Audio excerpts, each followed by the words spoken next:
అంతా కూడా ఎంతో శాంతియుతంగా సామరస్యంతో సోదరభావంతో ఉన్న ప్రాంతం.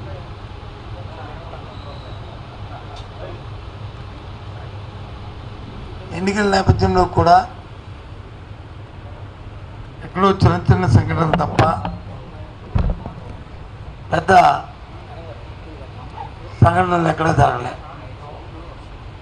ఏ విధంగా ఇబ్బంది జరగలే. అటు రాజకీయ పక్షాలు కానీ ప్రజలు కానీ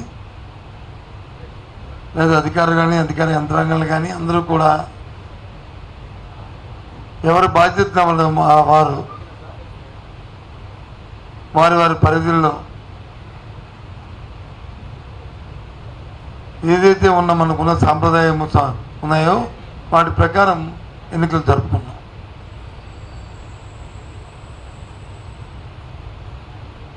అయిన తర్వాత ఒకటి రెండు చిన్న చిన్న సంఘటనలు జరుగుతున్న నేపథ్యంలో వాటిని రాజకీయ లబ్ధి కోసం రాజకీయ కోణంలో దయచేసి శాంతియుతంగా ఉన్న మా ఉత్తరాంధ్ర ప్రాంతంలో ఇటువంటి సంస్కృతి లేని నేపథ్యంలో రాజకీయాల కోసం లేనిపోయిన రాజకీయ ఆరోపణలు చేస్తూ వాటిని ప్రేరేపించొద్దని అన్ని పార్టీలని కోరుతున్నాను. ముఖ్యంగా పోలీసు వ్యవస్థను కూడా కోరుతున్నాను. నిష్పక్షపాతంగా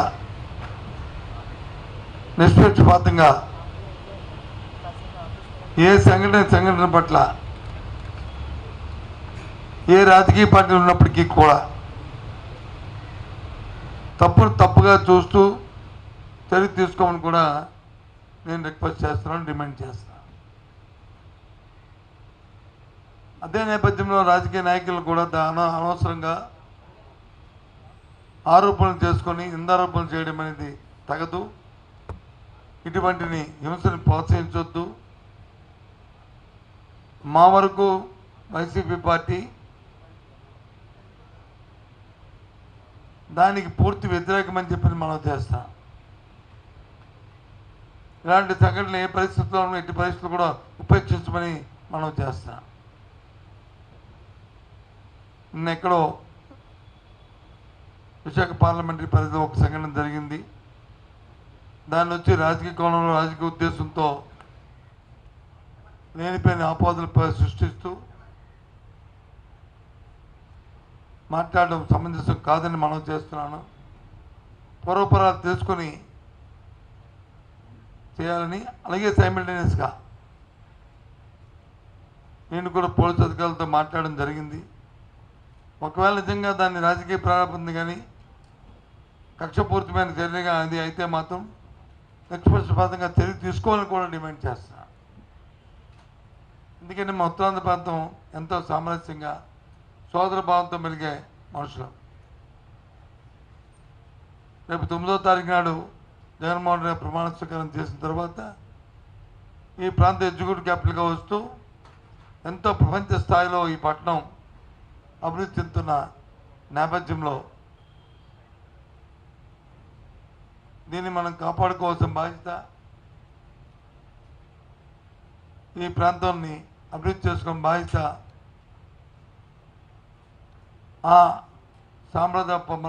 మన సాంప్రదాయాల్ని మనం కొనసాగించిన బాధ్యత ఈ ప్రాంత పౌరులుగా ఒక రాజకీయ పార్టీ నేతలుగా కాకుండా ప్రాంత పౌరులుగా మన బాధ్యత అని చెప్పి అన్ని రాజకీయ పార్టీలు కూడా నేను కోరుతున్నాను. దయచేసి అందుకోసమే మీ ద్వారా చెప్దామని ఇవాళ ఈ పత్రికా సమావేశాన్ని ఏర్పాటు చేశానని మనం చేస్తున్నాం.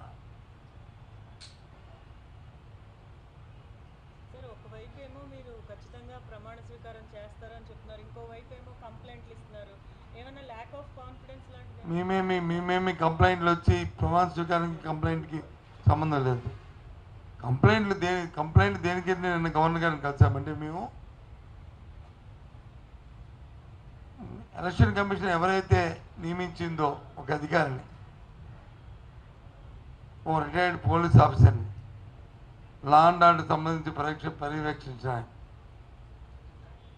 ఆ అధికారి ఏకపక్ష నిర్ణయం తీసుకోవడం వల్ల ఏదైనా కంప్లైంట్ ఏదైనా ఒక ఫిర్యాదు వస్తే దాని మీద క్షుణ్ణంగా పరిశీలన లేకుండా చర్య తీసుకొని ఏ ప్రాంతంలో అయితే జిల్లాధికారులను మార్చారో ఆ ప్రాంతంలోనే సంఘటనలు జరిగిన సంఘటన పట్ల ముందు కానీ వెనక్కి కానీ దాని మీద ఆలోచన చేయలేదని చర్యలు తీసుకోలేదని చెప్పాం. ఒక అధికారిని నియమించే ముందు ఇటువంటి సున్నితమైన సమయాల్లో అధికారి తాలూకా యాంటీడేట్ వెరిఫికేషన్ చేసుకోవాలి. పూర్వపరంలో వారి తాలూకా ఎక్స్పీరియన్స్, వారు ఉద్యోగ బాధ్యతలు నిర్వర్తించినప్పుడు జరిగిన సంఘటనలు అవన్నీ పరిగణలో తీసుకొని చేయవలసిన బాధ్యత ఉంది. అలా కాకుండా చేయడం వల్ల ఆ తొందరపాటు నిర్ణయాల వల్ల ఈ జరిగాయని చెప్పని గవర్నర్ గారు ఫిర్యాదు చేశాం, సెంట్రల్ కమిషన్ ఫిర్యాదు చేశాం. దాని మీద నిన్న జరిగిన తర్వాత వచ్చిన ఉత్తర్వులు కూడా మనం చూసాం. అంతే తప్ప మాకేం అభద్రతా భావంతో మేమేం చేయలే. ఎందుకంటే రాబోయే కాలం మళ్ళీ రాష్ట్రాన్ని పరిపాలించిన వైఎస్ఆర్సీ పార్టీ కాబట్టి అటువంటి సంగతి పునరావృతమది మళ్ళీ కక్షలు కారుణ్యాలతో ఉండకూడదు ఈ రాష్ట్రమని, శాంతియుత వాతావరణంలో ఉండాలని, సోదరభావంతో మెలగాలని నేను నిన్న తీసుకున్న నిర్ణయం. ఆ విషయం నిన్న కూడా చెప్పాను, మళ్ళీ ఇప్పుడు కూడా చెప్తున్నాను. దీనికి ముందు కూడా విశాఖపట్నంలో జరిగిన ఉత్తాన జరిగిన దానికి కూడా అదే విషయాన్ని చెప్పాను.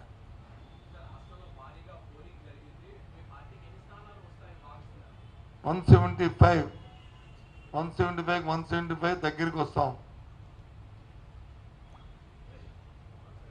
సార్ ఇది అన్నారు కదా, అధికారులను కూడా ప్రతిపక్షం కోరుకున్న వాళ్ళనే నియమించారు అని. మరి అధికారంలోకి వచ్చాక వాళ్ళని ఏమైనా మారుస్తారా?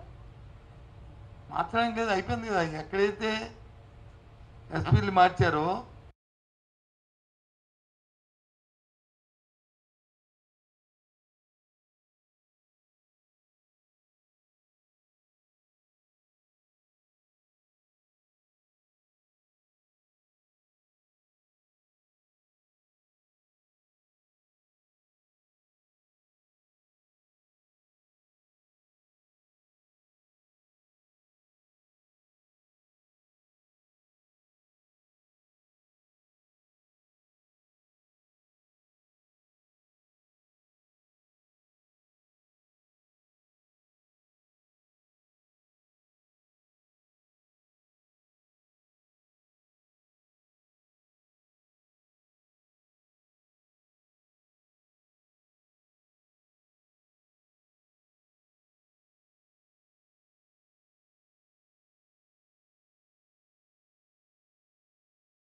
నేను కాదనలేదు బాబు, అది ఎక్కడ నేను వినలేదు. కొన్ని మరి చక్కెరలో చెప్పారని నాకు తెలీదు. నేను ముందు కనుక వినలేదు, నేను ఎక్కడ వినలేదు అని చెప్తున్నాను. ఐఎమ్ సారీ, నేను వినకపోవడం నాకు తప్పవచ్చు, నాకు తప్పవచ్చు.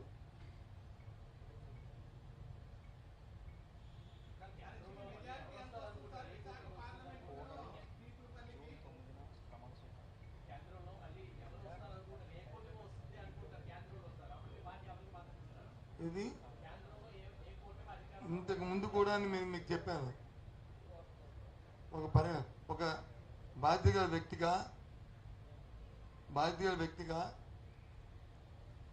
ఒక సుదీర్ఘకాలం రాజకీయాల్లో ఉన్న వ్యక్తిగా నేను కోరుకోకూడదు, నా నోటంటే ఆ మాట రాకూడదు. స్టేబుల్ గవర్నమెంట్ రావాలని కోరుకోవాలి కేంద్రంలో. కానీ ఒక స్వార్థంతో రాష్ట్ర ప్రయోజనాల దృష్ట్యా మా పార్టీ మీద ఆధారపడిన ప్రభుత్వం కేంద్రం రావాలని కోరుకుంటున్నాం.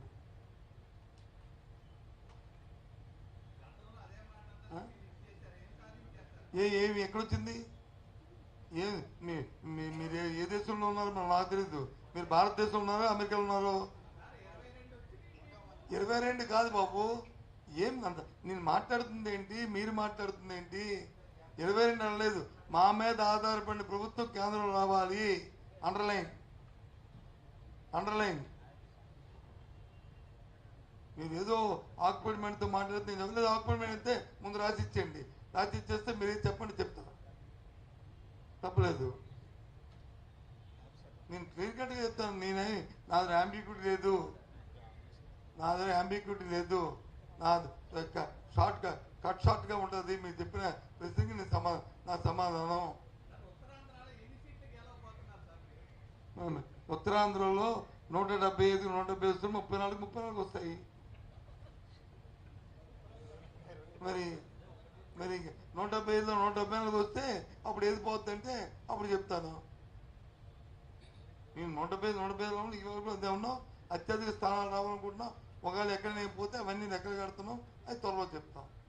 ఏవో 2, 3, 5, 10 పోతే అనుకుంటే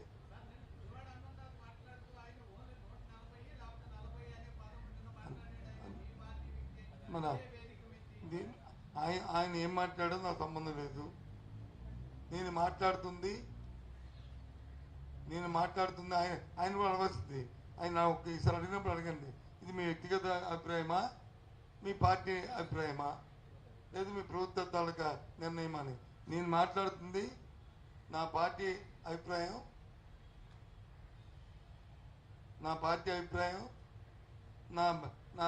నా తాలూకా నా ప్రభుత్వం తాలూకా విధానం. క్లారిటీ ఉందా మీకు? తమకి అది అందుకు దయచేసి చెప్పండి.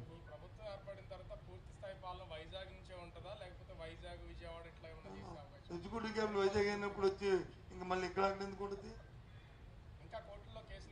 అవుతాయి అవన్నీ మేము మేనిఫెస్టో అందుకే కదా పెట్టాం.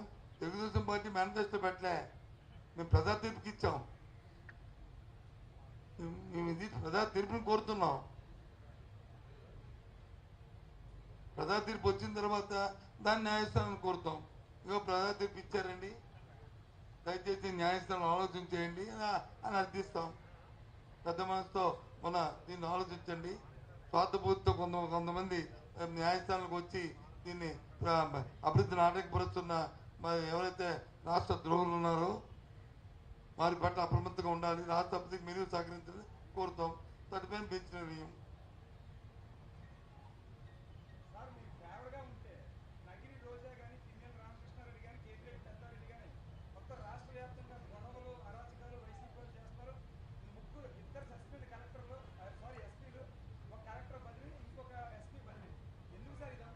ఇందాక మీరు ఎప్పుడు కూడా కొద్దిగా డేట్ బస్ తప్పినప్పుడు వస్తారు. బస్సు వెళ్ళిపోయిన తర్వాత వస్తారు.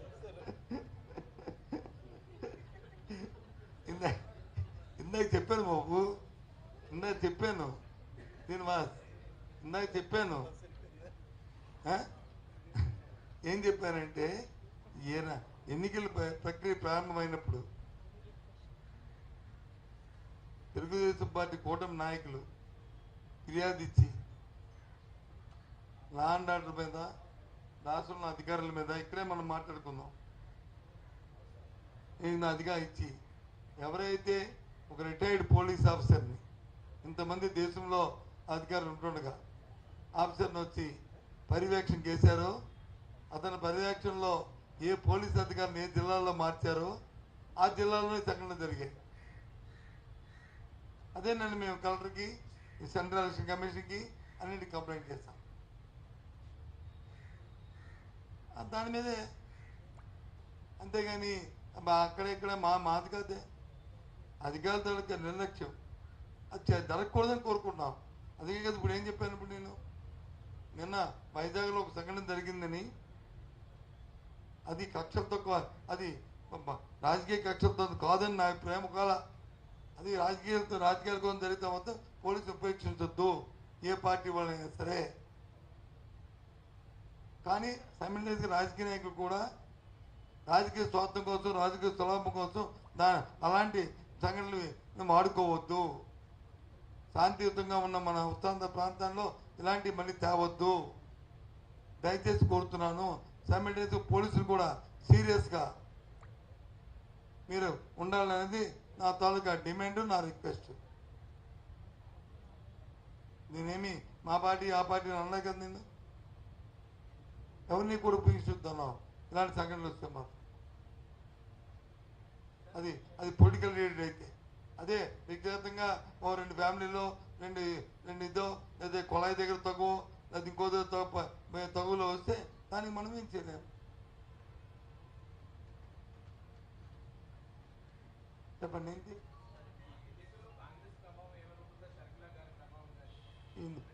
తినబోతులు వచ్చింది బ్రదర్, అయిపోయింది కదా, తినడం అయిపోయింది. ఇంక 4 రోజులు లెక్కలు వచ్చేస్తాయి.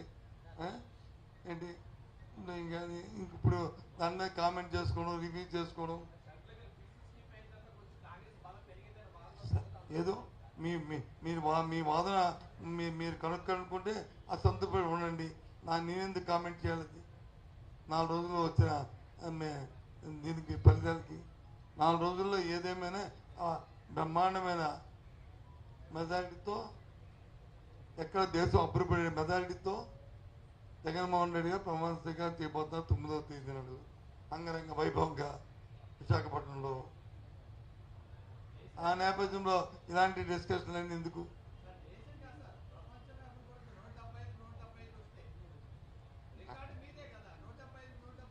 ఓకే చూడు, అది కూడా దేశంలో అవ్వాలని కోరుకున్నాం మేము. మీరు ప్రపంచ అభివృద్ధిని వస్తే 170 రావాలి, 170 దగ్గరగా వస్తాయని చెప్పి నేను చెప్పింది.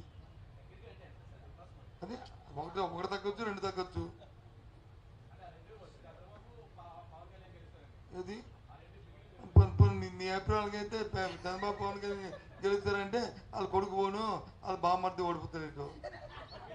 నేను పేరు ఎత్తాను, నేను మీ అందరూ చెప్తున్నాను పేరు ఎత్తానండి. నేను పేరు ఎవరి పేరు ఎత్తానా? నేను ఒక్కరి పేరు ఎత్తలేదు, నేను ఎవరిని కించపరచలేదు, ఎవరిని అవమానపరచలేదు. ఆ 100% నియామకం వెనకాతల కొన్ని ఒత్తిడితో అతను వచ్చాడు అనేది మేము అనుకుంటున్నాం. అందుకే దేశంలో ఇంతమంది సీనియర్ అధికారులు ఉంటుండగా నువ్వు ఒక రిటైర్డ్ అధికారిని ఎందుకు ఇవ్వాల్సి వచ్చింది? రిటైర్డ్ అధికారికి ఏ అకౌంటబిలిటీ ఉంటుంది?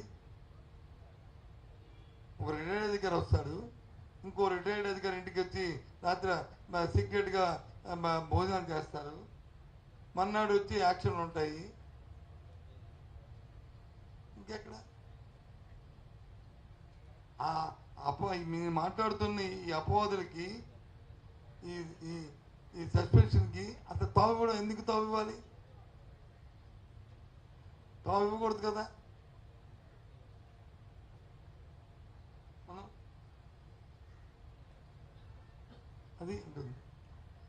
కాబట్టి మళ్ళీ మీ ద్వారా కూడా అన్ని రాజకీయ పార్టీలు రిక్వెస్ట్ చేస్తాం. మన సాంప్రదాయం, మన సంస్కృతి, మా ఉత్తరాంధ్ర ప్రాంతంలో ఉన్న మన సోదర భావాన్ని, ఎన్నికల వరకే మనకి ఎన్నికల తర్వాత వచ్చి మనం మన ప్రాంత అభివృద్ధి అనే నినాదం ఏదైతే ఉందో ఈ మధ్యన కొద్దిగా డీవర్ట్ అవుతుంది. దయచేసి వద్దు. అభివృద్ధిలో మనం భాగస్వామ్యం ఉందని కోరుకుంటూ, ఒకవేళ ఏదైనా రాజకీయ కోణం రాజకీయ దానిగా జరిగితే మాత్రం పోలీసు మాత్రం ఏంటి ఉపేక్షించొద్దు. ఎంత బాగానే ఏ పార్టీ అయినా సరే మీరు చర్య తీసుకోవాలని నా డిమాండ్. ఓకేనా? రండి మనం రూమ్లో కూర్చొని కాఫీ తక్కువ మాట్లాడుకుందాం.